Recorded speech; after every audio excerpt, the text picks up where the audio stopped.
À organização deste colóquio. Dizer que me parece justo podermos estar aqui hoje a homenagear Manuel Sérgio.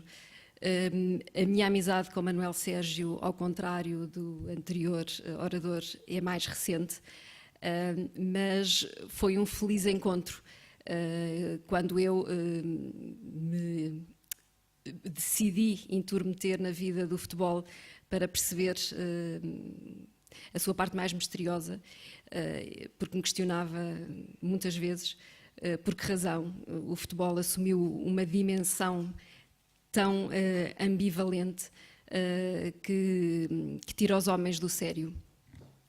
E foi por isso que comecei a fazer algumas leituras e comecei, felizmente, com Manuel Sérgio. E foi imediata a identidade em termos de pensamento. Foi a primeira pessoa que me explicou o futebol de uma forma que me permitiu entendê-lo na sua dimensão que eu considero transcendente. Eu penso que Manuel Sérgio conseguiu, com o seu pensamento, inverter o paradigma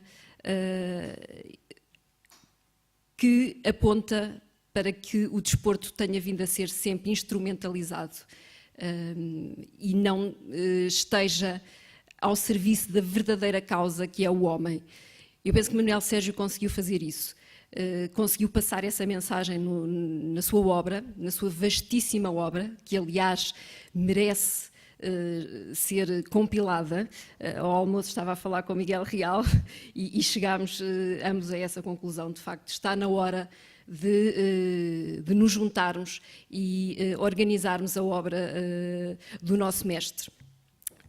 Mas sem mais, aquilo que me fez, que me estremeceu quando conheci Manuel Sérgio foi a forma como ele sintetiza o tempo nas suas três dimensões. Manuel Sérgio é memória, é presente e é também futuro. Parece à partida um homem sem tempo, porque eu encontro-me com ele nas histórias e nas memórias que comigo partilha.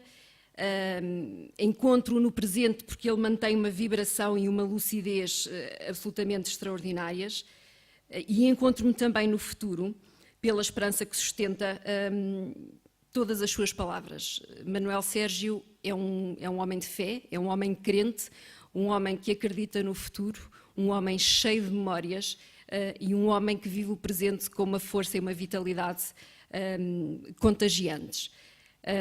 Hoje tive que mandar o meu editorial, como faço todos os meses, para a revista, e ao fazê-lo estava sempre a lembrar-me de si, porque Ortega y Gasset dá muita importância a esta questão das gerações e da fatalidade porosa das gerações, que é o que eu considero que se passa com Manuel Sérgio. Vou ler-lhe o meu editorial. Nós sempre que almoçamos acabamos sempre a ler. Manuel Sérgio lê umas coisas, eu leio outras, é assim a nossa amizade. E eu hoje vou ler-lhe o editorial, porque o Manuel Sérgio está aqui nisto que eu vou ler agora. Ortega y Gasset considerou fundamental para a mudança da história a existência de gerações. Há anos que eu prego aos historiadores que o conceito de geração é o mais importante em história, diz ele.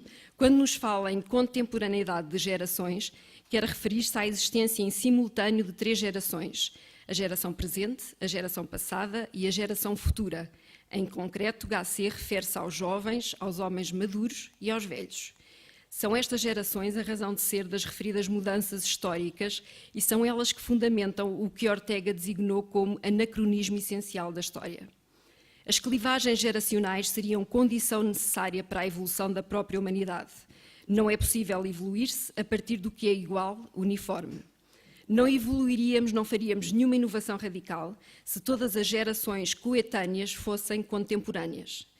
Esta abordagem de gerações transporta a definição do eu para o seu tempo histórico, não implicando a subsunção daquele a este tempo.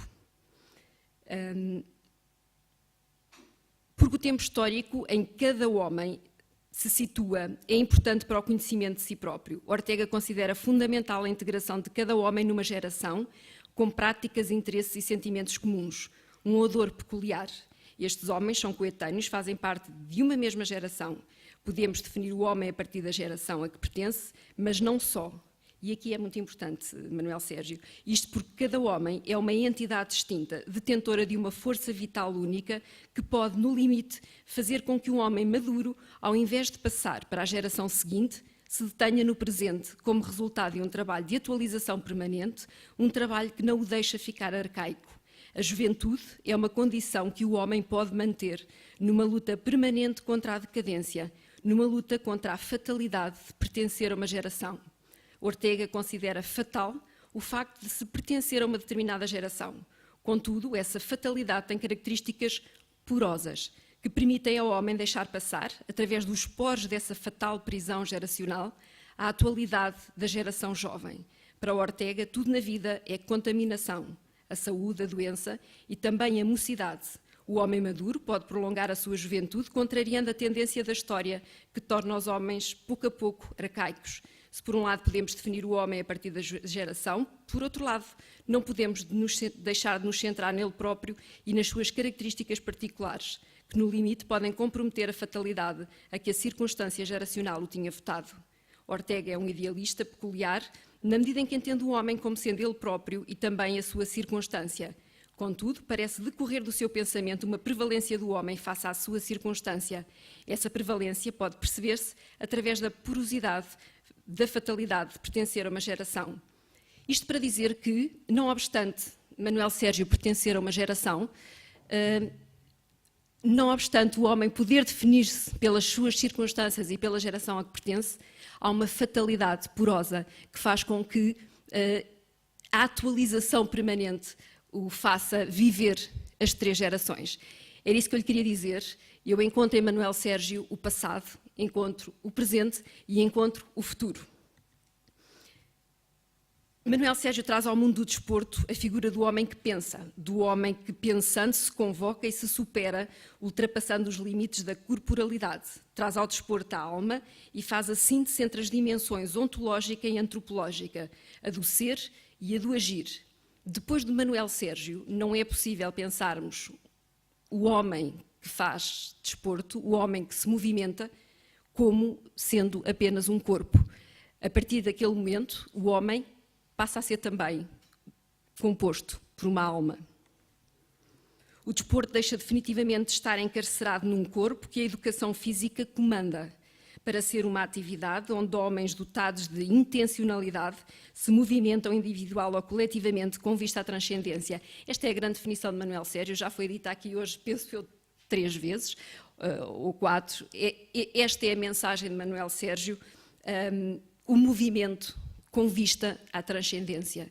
Não chega só jogar futebol, é preciso jogar futebol com vista à transcendência. Encontrar a razão de ser e não só a razão de agir.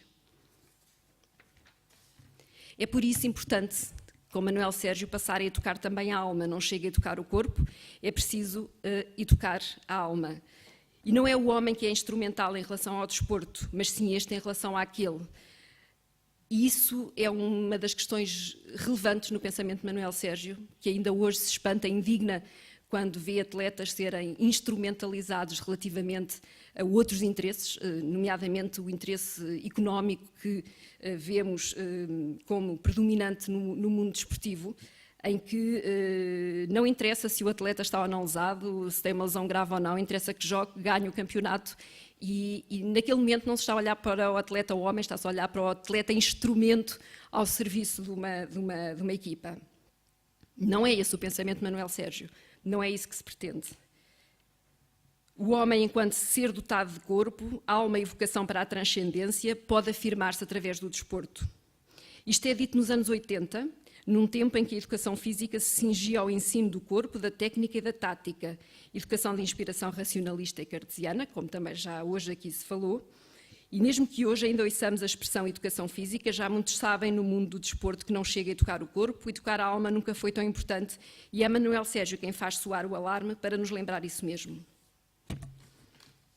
Manuel Sérgio inaugurou, por isso, uma nova ciência da motricidade humana, que tem o homem como figura central. Para isso, Manuel Sérgio convocou todas as ciências para ajudarem ou ficarem implicadas neste desígnio maior, que é entender a ciência da motricidade humana. E ao fazê-lo, apelou para um pensamento de cariz complexo, quando temos que olhar para o homem que pratica desporto, para o homem que está envolvido na atividade desportiva, temos que olhar para a filosofia, para a psicologia, para a sociologia, para um conjunto de ciências humanas que nos obrigam ao exercício de um pensamento complexo. E sendo esta uma ciência, é importante que tenha um método. E o método para a ciência da motricidade humana, um método inaugurado por Manuel Sérgio, é o método integrativo, ou seja, o objetivo é integrarmos todas estas fontes do conhecimento. E Manuel Sérgio é conhecido por dizer muitas vezes: quem só sabe de futebol não sabe nada de futebol, quem só sabe de desporto não sabe nada de desporto. Na realidade, nós somos uma totalidade, não podemos achar que, sabendo muito bem uma certa e determinada disciplina, nos podemos realizar assim. Nós somos maiores do que isso, nós somos seres inacabados e nós, para nos completarmos, para completarmos a criação, temos que estar abertos a um conjunto de saberes. E a ciência da motricidade humana é isso mesmo, é uma ciência de abertura ao mundo onde o humano está no centro. Na realidade, o seu método e as suas conclusões são válidas na medida em que, operando nestes moldes, a realidade pode ser confirmada pela sua nova teoria. Já no que diz respeito à verdade, diria que podem existir técnicas e táticas válidas à luz das mais variadas ciências, mas verdadeira será apenas a técnica e a tática visada pelo homem que está ciente de que é a sustentação teórica que alimenta o caminho para a superação, para a transcendência. Manuel Sérgio constrói a sua ciência a partir da realidade, dos factos, confirma-os, valida-os, mas faz mais do que isso, porque Manuel Sérgio é filósofo, portanto não lhe basta a validade. Manuel Sérgio procura a verdade, não fosse ele um filósofo, pretende desocultar a verdade. E a desocultação da verdade não se faz através de nenhum método científico, faz-se através da filosofia, faz-se através da transcendência, faz-se através de uma dimensão do ser e do existir. Manuel Sérgio, de facto, tem um pensamento disruptivo e visionário. Viu o que outros não viram há muitos anos, nos anos 80, e fê-lo com a ajuda da filosofia. É a filosofia, e aí temos que agradecer-lhe, que faz com que nasça a ciência da motricidade humana. Foi alguém que se questionou, que perguntou, que fez perguntas muito simples, porque não se ouvia... A filosofia perguntou com Manuel Sérgio porque não se atentava no homem e no seu desígnio enquanto este praticava desporto. Porque não se ouvia o seu ser e a sua alma quando se gritava uma vitória ou se chorava uma derrota. É destas perguntas que nasce uma nova ciência, onde o movimento, a fenomenologia da motricidade, inspira a excelência teórica e a excelência ética do humano. Porque é a excelência que é visada. Nós, enquanto seres incompletos, aquilo que procuramos ser é integrais, é excelentes. Não conheço ninguém, a menos que tenha desistido de viver, que não procure sempre acabar-se. E o seu acabamento passa por encontrar o seu modo excelente de ser. E esta excelência fez com que Manuel Sérgio, numa primeira fase, operasse aquilo que eu chamo a revolução cartesiana, porque nos afastou definitivamente da ideia de homem-objeto. Esta era a dualidade que existia, ao fim e ao cabo, que foi trazida pelo racionalismo cartesiano, de Descartes. No segundo caso, considero também que fez uma atualização da filosofia aristotélica. Sobre isto nunca tínhamos falado. Digo-lhe hoje, depois de pensar sobre o assunto, por achar que, além das excelências aristotélicas teórica e ética, que apontam para o pensar, a excelência teórica, e para o agir, a excelência ética, Manuel Sérgio introduziu uma outra dimensão que tornou o pensamento aristotélico, diria, mais verdadeiro, que é a dimensão inventiva e criativa do humano. Manuel Sérgio apresenta o homem quase como um novo homem. É através do desporto que esse novo homem se pode dar, pode acontecer. E para que isso aconteça, não lhe basta querer ser excelente do ponto de vista teórico e ser excelente do ponto de vista prático, tem que ter em si a excelência que atinge pela via da criatividade, da invenção, da espiritualidade, eventualmente. Eu chamava-lhe o homem integral. Eu sei que este é um termo que não é meu, mas que me parece que faz jus àquele que é o seu pensamento. Um pensamento em que se pode desenvolver, através do desporto, um conceito de matriz científica e filosófica, onde operam as três dimensões: a dimensão prática, a dimensão teórica e a dimensão inventiva. Nesta última dimensão, Manuel Sérgio evidencia-nos a sua visão mais religiosa do ser humano. Uma das coisas que me intrigava quando lia Manuel Sérgio era saber: será Manuel Sérgio acreditará em Deus? Nunca consegui entender muito bem isso e até que lhe perguntei. E o Manuel Sérgio prefere o mistério, não acreditando em Deus com as características que a religião lhe tem atribuído, acredita no mistério. E isso, para mim, é de ordem religiosa. E por isso considero que o homem, enquanto ser de esperança, de fé e que procura encontrar-se com a melhor versão de si mesmo, é o homem que procura a transcendência, que pretende reinventar-se, que pretende religar-se. E o desporto passa a ser, como Manuel Sérgio, um fenómeno de reinvenção do humano, um caminho que deve fazer-se com vista à ideia central do ser e ao que nele há de divino, misterioso e sagrado. Esta ideia de religação, que se vê em muitas obras de Manuel Sérgio, uma crítica à ideia de repetição de movimentos, à ideia muito existente na educação física, de repetições sistemáticas de movimentos, quase sem pensar no que se está a fazer, e que na prática é uma leitura que se faz. Por exemplo, os muçulmanos definem religião como reler muitas vezes a Bíblia, ou no caso não será a Bíblia ou o Corão, permite-lhes estar numa ligação mais espiritual com quem acreditam. No caso dos cristãos, religião não significa isso, não significa reler, significa religar, portanto, unir o que está separado.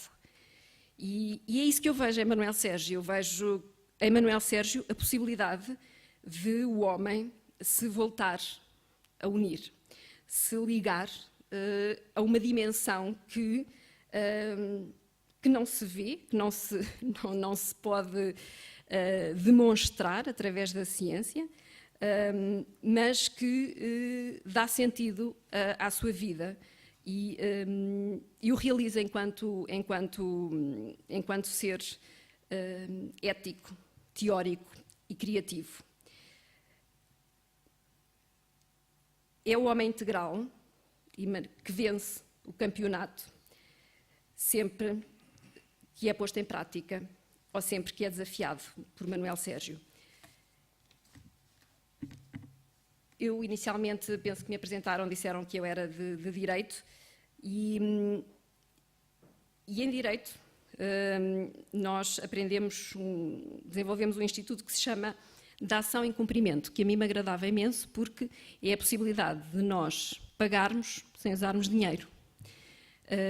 Agradava-me saber isso, saber que podia pagar alguma coisa sem dinheiro. E sinto-me em dívida com o Manuel Sérgio porque passa a vida a oferecer-me poesia. O Manuel Sérgio é um homem de palavras, é um homem de sentimentos, é um homem integral. E hoje, apresentando-me aqui completamente vulnerável e caindo ou estando na fronteira do ridículo, decidi oferecer-lhe um poema porque lhe devo um, acho que estou em dívida. E vou cumprir a minha dívida, vou terminar esta minha apresentação e esta homenagem que lhe faço, lendo-lhe um poema que penso que sintetiza a pessoa que é. O poema chama-se Da Ação em Cumprimento. Aprendemos com o movimento dos mares que as ondas se levam para nos assustar, para a seguir virem morrer aos nossos pés, espumando-se de vergonha. Aprendemos também com as marés que podemos encher-nos de alegria para logo a seguir nos vaziarmos de tristeza, levando connosco todos os restos que encontramos espalhados na areia. O mar repete-se, o mar insiste neste ir e vir, reinventa-se a cada onda, desfaz-se e torna a fazer-se. Há nele um comportamento obsessivo, uma compulsão líquida e também salgada, uma vontade de perfeição que inspira e inibe, um fluxo originário que nos sobressalta e apazigua. Este é o Okeanos de Homero, progenitor dos deuses e mãe de Tétis, origem de todas as coisas, e também poema que agora se dá em cumprimento. Muito obrigada.